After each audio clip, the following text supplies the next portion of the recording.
내부자 둘입니다. 네. 다 아시죠? 네. 바른정당의 김성태 사무총장님 나오셨습니다. 예, 안녕하세요. 김성태입니다. 아직도 사무총장이신가요? 뭐 얼마 하지 않을 것 같아요. 아니 지도부가 다 사퇴하는 분위기라서. 그러니까 다음에 지도 체제, 네. 비상대책위원회나 뭐 어떤 기구가 만들어지면은 뭐 저도 던질 계획. 평의원으로 다시. 자, 더불어민주당에 아무런 직책은 없지만 가장 잘 나가는 안민석 의원 나오셨습니다. 네, 안민석 의원입니다. 네. 눈빛이 오늘 초롱초롱 하시는 걸 보니까 뭔가 수류탄 같은 거 들고 오신 것 같은데요? 제가 이번에 네. 들고 오셨구나. 저 독일에서 예. 그 독일 동포 한 분 어르신을 만났어요. 그분이 80년대부터 최순실을 이제 도왔던 분인데 예. 이 어른께 제가 이렇게 물어봅니다. 어르신이 어떻게 해서 최순실을 알게 됐습니까? 예. 이분 말씀이 임모라는 박사가 나에게 전화가 와서 임모 박사가 삼성 장군의 딸이 삼성 별 3개짜리 예. 장군의 딸이 독일 가니까 독일 가니. 잘 좀 도와줘라. 처음에는 최순실 씨가 본인을 삼성 장군을 딸로 소개했군요. 예. 그랬던 모양이에요. 아니 저 임 박사라는 분이 독일의 그 어르신에게 예. 예. 그래서 도와주게 됐다는 건데요. 임모 박사로부터 들었다. 그러면 아마 이제 임모 박사 그분은 최순실의 어떤 후견 역할 이제 그런 관계로 볼 수가 있겠죠. 독일 교민에게 처음 최순실을 소개하고 독일에 정착하도록 만들어준 사람이 임모 박사였다. 네, 그렇죠. 네, 그런데요. 그분의 사위가 그분의 사위가 부장판사인데요. 현재 부장판사다. 네. 네, 현재 부장판사다. 이모 부장판사인데요. 이모 부장판사인데 이분이 예. 이분께서 지금 삼성 이재용 재판에 뇌물죄를 다루는 이재용을 구속 실형을 때릴 건지 무죄를 줄 건지 그것을 재판하는 담당 부장판사. 담당 책임 판사입니다. 즉 말하자면은 최순실 후견인이었던 임모 박사의 사위가 이재용 재판을 다루는 부장판사다. 책임 판사입니다. 이게 우연의 일치입니까? 우연의 일치길 바라겠습니다. 우연이라 할지라도 이거는 공정성에 크로스 체크된 시비가 있을 있을 거죠. 수밖에 없습니다. 제가 지금까지 이야기한 거 네. 박근혜가 대포폰을 사용했다. 네. 사실이었습니까? 허위였습니까? 사실이었습니다. 장시호가 최순실의 하시고. 아바타에다 10월 26일 날 이 방송에서 사실이었습니까? 허위였습니까? 네, 사실이었습니다. 정유라가 예. 입시를 부정으로 들어갔다. 사실이었습니까? 허위였습니까? 사실이었습니다. 네. 정말 장유라가 국가대표를 부정으로 되었다. 사실이었습니까? 허위였습니까? 그건 명확하게 밝혀지진 않았습니다 아직. 14년부터 제가 최순실을 추적하면서 네. 다소 허위였던 적은 없습니다. 이거 임 박사라는 분과 이모 부장판사라는 분의 관계, 사위와 장인 이것은 지금 네이버 들어가 보면 나와요.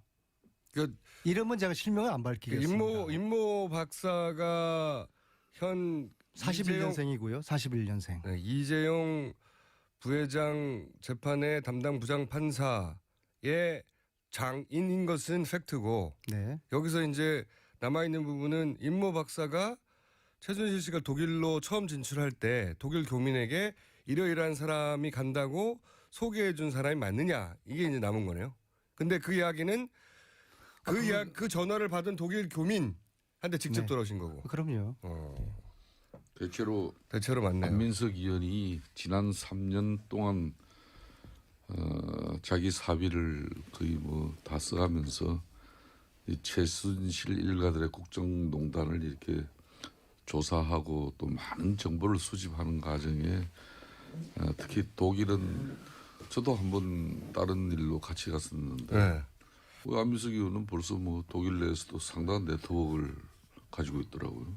놀랍게도 그걸 어떻게 해서 그 네트워크가 구축됐는지 그것도 수사 대상은 대상인데 아니, 사무총장님께서는 지금 집안 싸움이나 지금처럼 잘 좀 제압하시고요. 지금 유승민하고 김무성기하고 지금 막 내전이 붙었는데 사무총장님께서 이걸 수습하시느라고 정신이 없으신데 뭐 며칠 전에도 제가 그렇게 들었어요. 다 수습된 큰 거죠, 싸움이 붙을 뻔했는데 네. 사무총장이 지혜롭게 잘 이걸 수습을 했다라고 사무총장님이 그러는데 지혜롭게 마이크를 던져가지고 모두를 제압하고 아니에요? 지금 그런 일- 아닙니다. 그런 거 제가 사실이 확인을 아니에요. 했는데 네. 우리 사무총장님께서 양쪽을 잘 이렇게 조정을 해서 일단 수습을 했는데 근데 제2의 제3의 또 내전이 있을 수 있으니까 사무총장님께서는 그쪽 집안일이나 잘 챙기시고 아무튼 제가 지금 아니 이 그 부분은 이야기를 하는 설명해 것은 잠깐만요. 설명 좀. 네. 뭐 좀 당내 갈등이 있는 걸로 비춰지고 있습니다만은 네.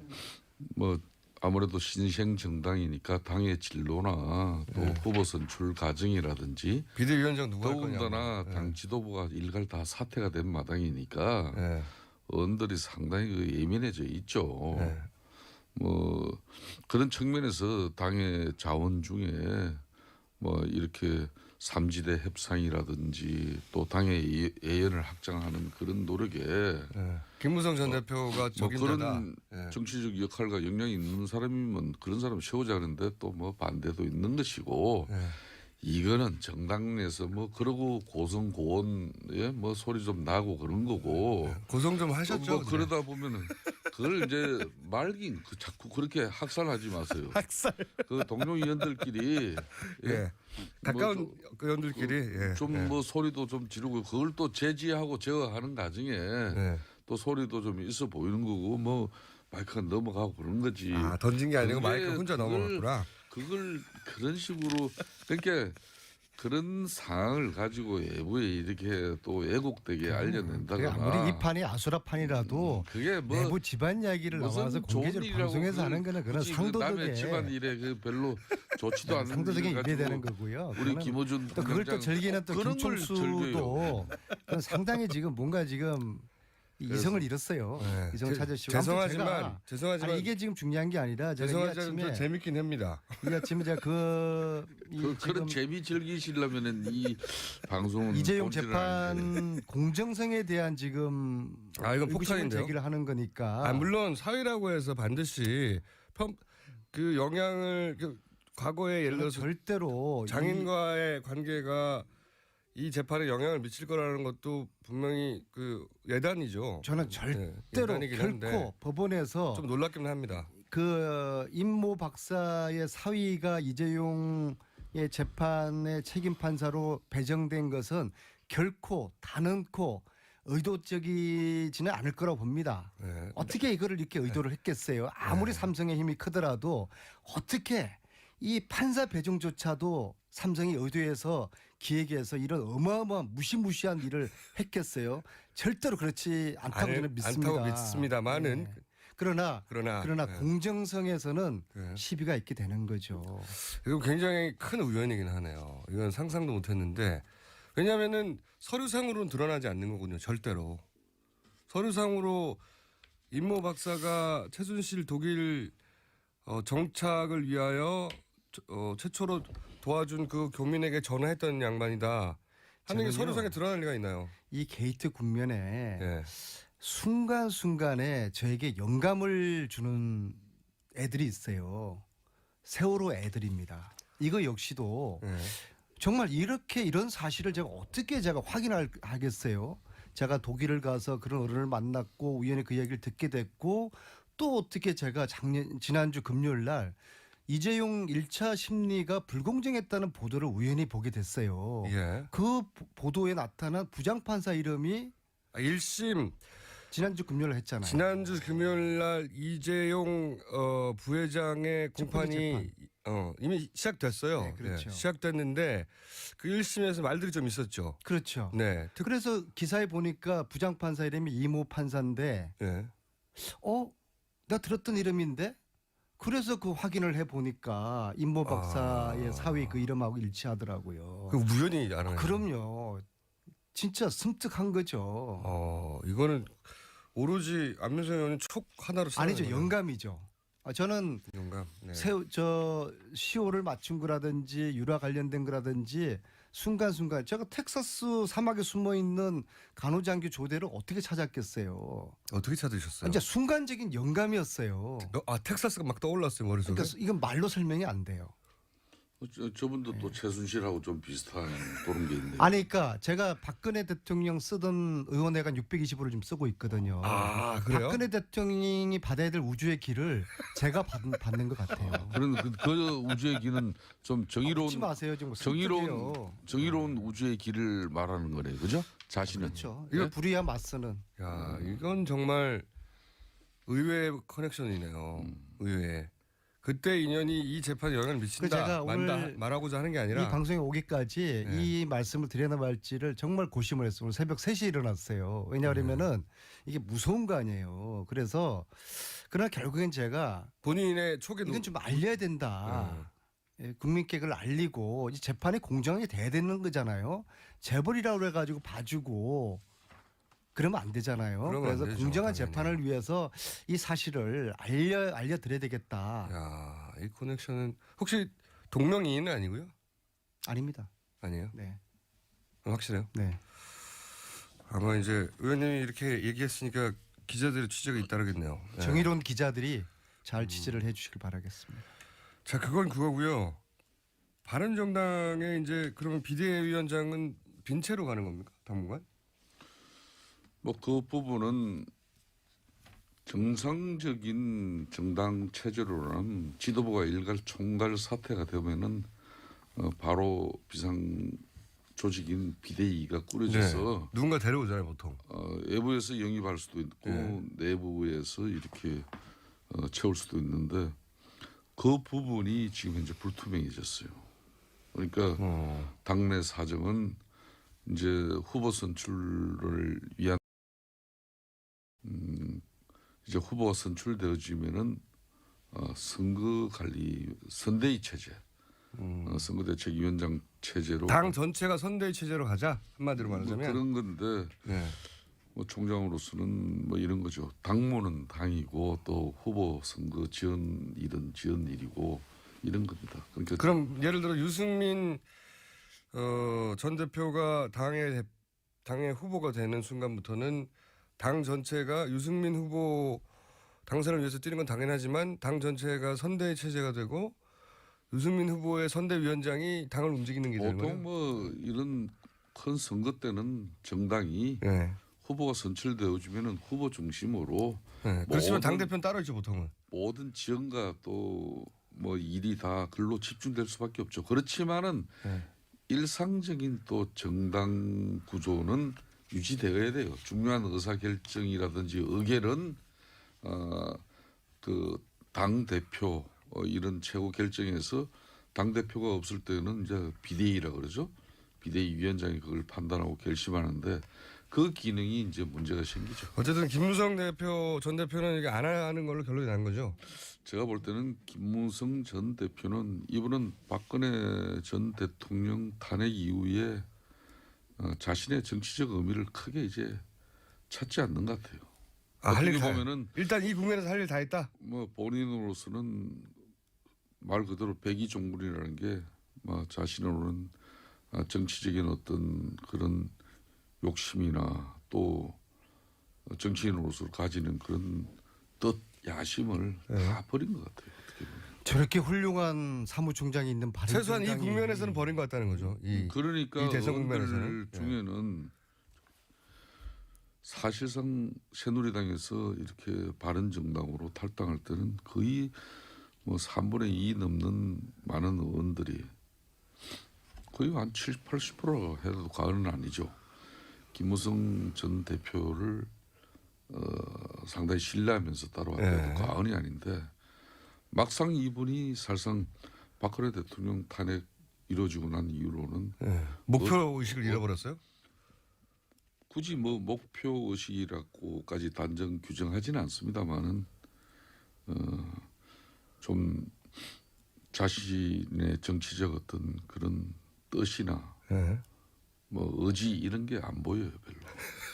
그러니까 그분을 많이 신뢰하고 따랐던 뭐 이 동료 의원들은 바른정당이 지금 지리멸렬하잖아요. 네.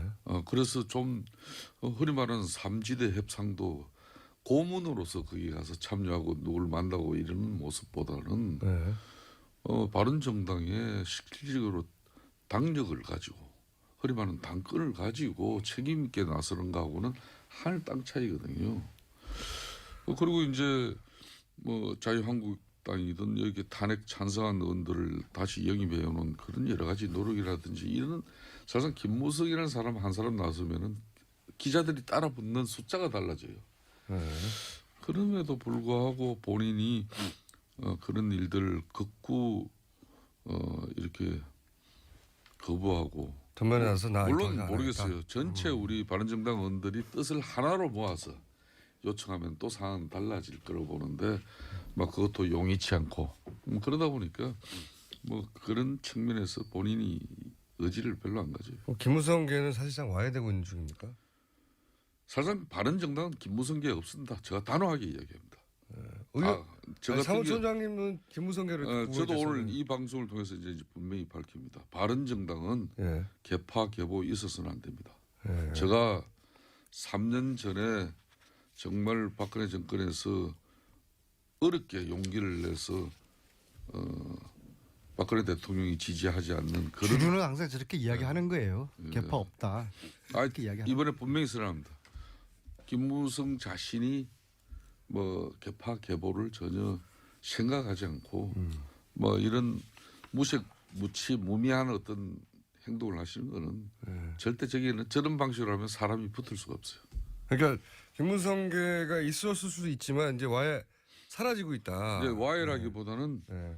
본인이 대통령 탄핵 이후에는 어떠한 뭐 정치적인 그런 행위 자체를 생각지 않고 있는 거예요. 자, 그럼 이 기회에 김성택에 출범하나요? 탄생? 그건 제가 말씀드려줘야죠. 예. 어떻게 보십니까? 제가 뭐 바른정당의 나무 집안일이라 가지고 언급하고 싶지는 않지만 언급 많이 김성태 하시면서. 사무총장이 계시기 때문에 네. 관심을 안 가질 수가 없는데요. 이 내부는 김성태 사무총장을 비대위원장으로 앉히면 깔끔히 끝나는 건데 그런 신의 한 수를 아무도 모르는 것이죠. 이게 참 미스터리지 않습니까? 저렇게 훌륭한 분이 사무총장에 계시는 바른정당이 지지율을 5%를 넘지 못하고 있는 게 이게 희대의 미스터리 아니겠습니까? 근데 그렇게 만면에 웃음을 띠고 바른정당이 이 난국을 헤쳐나가기 위해서는 박쥐 아세요? 박쥐? 박쥐 정당에서 탈피해야 되는 거예요. 박쥐가 예? 낮에는 네발 동물이고 밤에는 저 새라고 그러는 거 아닙니까? 아니, 도와주신다고. 합리적 개혁을 지향한다고 그래가지고 바른정당이 저 순실당으로부터 뛰쳐나와 놓고서 어제는 순실당하고 개헌하자고 또 손잡고 개헌한다는 이야기는 순실이 당을 부활시켜주겠다는 거거든요. 이렇게 박쥐정당이 되니까 국민들이 바른정당을 그래서 바른정당, 박쥐정당 발음도 비슷하네요. 그러니까 박쥐정당 되면 안 되는 거예요. 그래서 대통령 안민석이- 사법 처리하라고 그러시고 최순실 재산 몰수하라고 그러시고 국가 개혁하자고 그러시고 이게 지금 합리적인 그러니까 안민석이 보수 정당의 그래서 길입니다. 끝까지 들어야 되는 거예요. 끝까지 들어야 돼. 봐요. 제가 가만히 있으니까 그냥 박쥐 정당으로 규정짓고 저는 동료위원회에 대한 엄청난 아무리 방송이지만은 아니 어제 왜 그 순실이 당하고 손을 잡으셨어요? 그 부분은 지금 현재 이제 정권 탈환을 목전에 둔 이제 민주당 입장에서는 솔직히 별로 좀 탐탁치는 않죠.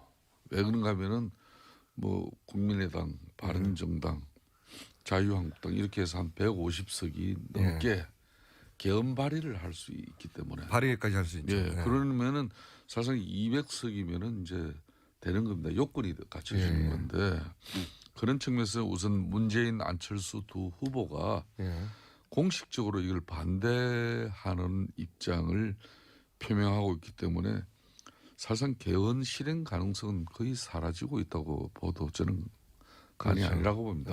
대선 전에 개헌은 현실적으로 안 쉽지 되죠. 않아요. 그건 불가능하죠. 그런데 그런데 왜 순실이 당하고 아무리 개헌이 개헌을 하자고 뭐 그러셨어요. 제적 3분의 2 이상의 찬성을 필요로 한다고 하지만은 저 개인적으로도 자유한국당을 좀 뭐 이 대선 과정에서 지금 자유한국당 내에서도 좀 이런 순실이 세력을 좀 지원했던 그런 허리 마르는 인사들과 뭔가 순실이 당으로 결배를 최순실 씨. 하고자 예. 순실이 세력이 아니라 순실이 당으로 그냥 표현한 사석에 사시던 그런 노력을 표현을. 하고 있는데 예. 그렇게 되면 웬만큼 정리가 돼요. 예. 그럼 그 정리된 세력들과 이 개헌 추동 세력으로 우리가 연대를 해도 되는데 뭐 사실상 자유한국당에는 지금 이 사람 저 사람 다 있잖아요. 근데 그러니까 그 지적을 하는 건데 아니 근데 지금은 개헌이 아니라 개혁이 방점인데요. 지금 보세요. 이 스튜디오에도 한 10분 정도가 있는데 개헌이 대통령 중심대도 되고 의원 내각제일 수도 있고 의원 집정부일 수도 있는데 사람들마다 다 틀려요. 국회의원 300만 명마다 다 틀려요. 이것을 2달 후에 개헌이 가능합니까? 다 틀린데, 그러니까 저는 뭐 전선을 만드는 슈퍼맨도 하지 못할 일을 지금 하자고 나서는 것은 네. 결국엔 다른 노림수가 있는 것이고 오해의 여지가 있을 수밖에 없는 거죠. 정말 말하자면은 이제 안 될 것 같으니까 정권을 이제 못 잡을 것 같으니까 나눠 먹어보자는 이제 그런 거예요.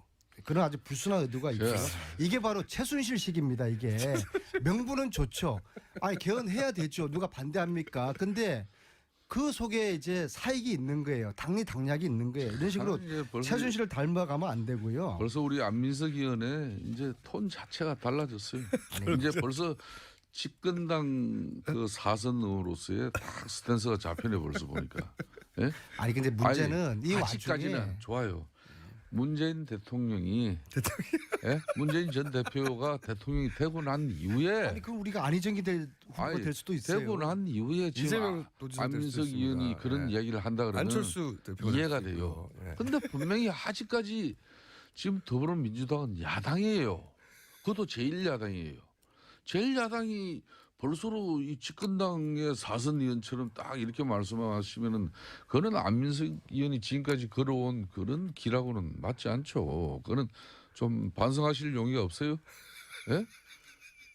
아니 왜 개헌을 거부해요? 그분은 개헌을 이 최순실에 의한 국정농단의 저희 이 당 교훈은 뭐예요?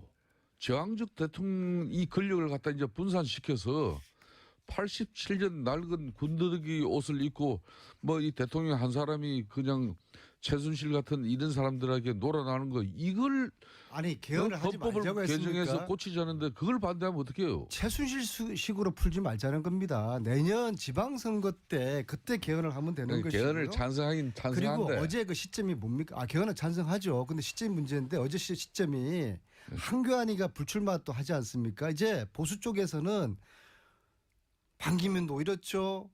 한교안도 이렇죠. 패가 없는 거예요. 완전히 이제 자포자기 상태에서 홍준표 도지사 있잖아요. 홍준표 도지사. 뭐 그분 되면 저희들은 뭐 속으로 땡큐죠. 근데 그러니까. 지금 자포자기 상태에서 되지도 않은 일을 이렇게 툭 던져가지고 이게 국민들은 안중에 없는 거죠. 국민들도 5천만이 개헌의 방식에 대해서 다 틀려요. 이걸 어떻게 올 아, 9일 내가 날 요거 이거 개헌 투표를 합니까? 말이 안 되는 이야기만 해봅시다. 그래도 명식이 일국의 대통령이 탄핵된 이 시점에 한국을 개조해내지 않으면은 또 다음에 어려워요. 역대 대통령들이 선거 전에 개헌 약속 다 철저하게 국민들 앞에 그 강하게 공약하고 약속해놓고 막상 대통령 당선되고 난 이후에 이 제왕적 대통령제의 이 한의와 기쁨, 예? 이런 엄청난 힘을 가지고 누가 개헌한 사람 봤습니까? 다 개헌을 다 어떻게 해든 물거품으로 만들었잖아요. 심지어 DJP 연합 같은 경우도 이거는 내각제 하겠다고 손잡고 선거 치른 거예요. 근데 그 내각제 하겠다고 손잡고 치른 대통령이 당선되니까 DJP 내각제 그냥 물거품 됐잖아요. 그게 한국 정치 현실인데 우리 저 안민석 의원께서는 저런 분이 또 대통령 되면 저는 약속 지킬 거라고 보지만은 예? 이 뻔히 제가 박지정당이라고 질르니까는 막 이성을 잃으신 것 같아요. 말씀하시는데 그러니까 본인이 사선 의원으로 이 정치 지금 너무 잘하면서 개헌 논의가 시작이 됐잖아요. 내 손에 이제 장을 뜸이 들이고 쥐니까. 시간이 필요한 만일- 것이죠. 근데 만일 이거는 문재인 전 마치 대표는 남녀가 이제 막 만나가지고 아니 손도 안 잡고 뭐 한번 마음도 안 맞추고서 그냥 결혼 날짜부터 잡으면 안 되죠. 어떻게 내용도 없이 개헌 날짜부터 투표 날짜부터 5월 9일 날 하자고 에이, 질러버립니까? 우리 아닌 이건 시정 잡혀도 이런 식으로는 하지 않죠. 국회에서 여야 사당 간에 최순실을 너무 아, 최순실한테 배웠어요. 국회에서 명분은 그럴 그럴듯하죠. 국민은 안중에 없고. 국회 사당 간에 그동안 아무리 개헌 자꾸자기라도 협상에 의해서 거의 얼추 합의가 됐잖아요. 그냥 이번에 이 개헌 논의는 이미 18대 국회 때부터 마음을 비우세요. 12년 전부터 18대, 19대, 20대까지 들어서 김성태 안민석 의원님. 즉 말하자면은 최순실 후견인이었던 임모 박사의 사위가 사위가 이재용 재판을 다루는 부장판사다. 책임 판사입니다. 이게 우연의 일치입니까? 우연의 일치길 바라겠습니다. 우연이라 할지라도 이거는 공정성에 크로스 체크된 시비가 크로스 체크된 있을 거죠. 수밖에 없습니다. 제가 지금까지 이야기한 거 네. 박근혜가 대포폰을 사용했다. 네. 사실이었습니까? 허위였습니까? 사실이었습니다. 장시호가 치졸을 최순실의 하시고. 아바타에다 10월 26일 날 이 방송에서 사실이었습니까? 허위였습니까? 네, 사실이었습니다. 정유라가 예. 입시를 부정으로 들어갔다. 사실이었습니까? 허위였습니까? 사실이었습니다. 네. 정말 장유라가 국가대표를 부정으로 되었다. 사실이었습니까? 허위였습니까? 아, 그건 명확하게 밝혀지진 않았습니다, 아직. 14년부터 제가 최순실을 추적하면서 네. 다소 허위였던 적은 없습니다. 이거 임 박사라는 분과 이모 부장판사라는 분의 관계, 사위와 장인, 이것은 지금 네이버 들어가 보면 나와요.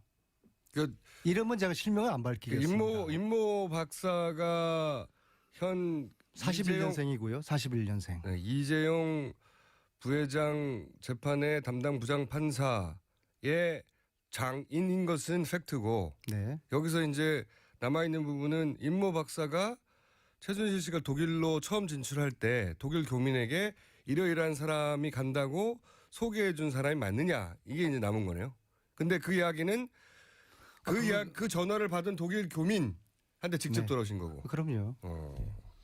대체로 맞네요. 안민석 의원이 지난 3년 동안 자기 사비를 거의 뭐 다 써가면서 이 최순실 일가들의 국정농단을 이렇게 조사하고 또 많은 정보를 수집하는 과정에 특히 독일은 저도 한번 다른 일로 같이 갔었는데 네.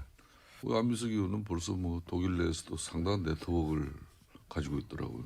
놀랍게도 그걸 어떻게 해서 그 네트워크가 구축됐는지 그것도 수사 대상은 대상이. 저 시호를 맞춘 거라든지 유라 관련된 거라든지 순간순간 제가 텍사스 사막에 숨어 있는 간호장교 조대를 어떻게 찾았겠어요. 어떻게 찾으셨어요? 진짜 순간적인 영감이었어요. 텍사스가 막 떠올랐어요 머릿속에. 그러니까 이건 말로 설명이 안 돼요. 저분도 또 최순실하고 좀 비슷한 그런 게 있네요. 아니, 그러니까 제가 박근혜 대통령 쓰던 의원회관 620으로 지금 쓰고 있거든요. 아, 그래요? 박근혜 대통령이 받아야 될 우주의 길을 제가 받는 것 같아요. 그런 그 우주의 길은 좀 정의로운 웃지 마세요, 지금 정의로운 우주의 길을 말하는 거네요, 그죠? 자신은. 그렇죠. 네? 이거 불의와 맞서는. 야, 이건 정말 의외의 커넥션이네요. 의외. 그때 인연이 이 재판에 영향을 미친다. 제가 오늘 말하고자 하는 게 이 아니라 방송에 오기까지 네. 이 말씀을 드려나 말지를 정말 고심을 했어요. 오늘 새벽 3시에 일어났어요. 왜냐하면은 이게 무서운 거 아니에요. 그래서 그러나 결국엔 제가 본인의 촉에 이건 좀 알려야 된다. 예, 국민께 그걸 알리고 이 재판이 공정하게 돼야 되는 거잖아요. 재벌이라고 해가지고 봐주고 그러면 안 되잖아요. 그러면 그래서 안 되죠, 공정한 당연히. 재판을 위해서 이 사실을 알려드려야 되겠다. 야, 이 커넥션은 혹시 동명이인은 아니고요? 아닙니다. 아니에요? 네. 확실해요? 네. 아마 이제 의원님이 이렇게 얘기했으니까 기자들의 취재가 잇따르겠네요. 네. 정의로운 기자들이 잘 취재를 해주시길 바라겠습니다. 자, 그건 그거고요. 바른정당의 이제 그러면 비대위원장은 빈 채로 가는 겁니까? 당분간? 뭐 그 부분은 정상적인 정당 체제로는 지도부가 일괄 총괄 사태가 되면은 바로 비상 조직인 비대위가 꾸려져서 누군가 데려오잖아요, 보통. 외부에서 영입할 수도 있고 내부에서 이렇게 채울 수도 있는데 그 부분이 지금 현재 불투명해졌어요. 그러니까 당내 사정은 이제 후보 선출을 위한 이제 후보가 선출되어지면은 선거 관리 선대위 체제, 선거대책위원장 체제로 당 전체가 선대위 체제로 가자 한마디로 뭐 말하자면. 그런 건데 네. 뭐 총장으로서는 뭐 이런 거죠. 당무는 당이고 내부자 둘입니다. 네. 다 아시죠? 네. 바른정당의 김성태 사무총장님 나오셨습니다. 예 안녕하세요 김성태입니다. 아직도 사무총장이신가요? 뭐 얼마 하지 않을 것 같아요. 아니 지도부가 다 사퇴하는 분위기라서. 그러니까 다음에 지도 체제 네. 비상대책위원회나 뭐 어떤 기구가 만들어지면은 뭐 저도 던지고 던질 계획. 평의원으로 다시. 자, 더불어민주당에 아무런 직책은 없지만 가장 잘 나가는 안민석 의원 나오셨습니다. 네, 안민석 의원입니다. 네. 눈빛이 오늘 초롱초롱 하시는 걸 보니까 뭔가 수류탄 같은 거 들고 오신 것 같은데요? 제가 이번에 네. 들고 오셨구나. 제 독일에서 예. 그 독일 동포 한 분 어르신을 만났어요. 그분이 80년대부터 최순실을 이제 도왔던 분인데 예. 이 어른께 제가 이렇게 물어봅니다. 어르신이 어떻게 해서 최순실을 알게 됐습니까? 예. 이분 말씀이 임모라는 박사가 나에게 전화가 와서 임모 박사가 삼성 장군의 딸이 삼성 별 3개짜리 예. 장군의 딸이 독일 가니까 독일 가니. 잘 좀 도와줘라. 처음에는 최순실 씨가 본인을 삼성 장군을 딸로 소개했군요. 예. 그랬던 모양이에요. 아니 저 임 박사라는 분이 독일의 그 어르신에게 예. 예. 그래서 도와주게 됐다는 건데요. 임모 박사로부터 들었다. 그러면 아마 이제 임모 박사 그분은 최순실의 어떤 후견 역할 이제 그런 관계로 볼 수가 있겠죠.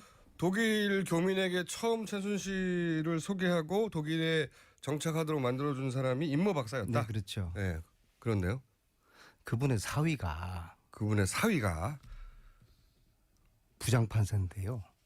현재 부장판사다. 네. 예, 현재 부장판사다. 이모 부장판사인데요. 이모 부장판사인데 이분이 예.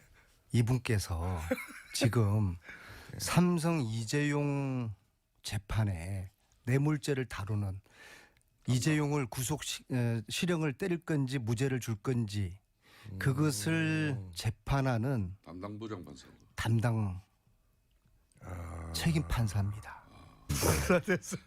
아니, 사무총장님께서는 지금 집안 싸움이나 지금처럼 잘 좀 제압하시고요. 지금 유승민하고 김무성기하고 지금 막 내전이 붙었는데 사무총장님께서 이걸 수습하시느라고 정신이 없으신데 뭐 며칠 전에도 제가 그렇게 들었어요. 다 수습된 큰 거죠, 싸움이 붙을 뻔했는데 네. 사무총장이 지혜롭게 잘 이걸 수습을 했다라고 사무총장님이 그러는데 지혜롭게 마이크를 던져가지고 모두를 제압하고 아니에요? 지금 그런 일- 아닙니다. 그런 것도 제가 사실이 확인을 아니에요. 했는데 네. 우리 사무총장님께서 양쪽을 잘 이렇게 조정을 해서 일단 수습을 했는데 근데 제2의 제3의 또 내전이 있을 수 있으니까 사무총장님께서는 그쪽 집안이나 잘 챙기시고 아무튼 제가 지금 아니 이 그 부분은 이야기를 하는 것은 잠깐만요. 설명 좀. 네. 뭐 좀 당내 갈등이 있는 걸로 비춰지고 있습니다만은 네.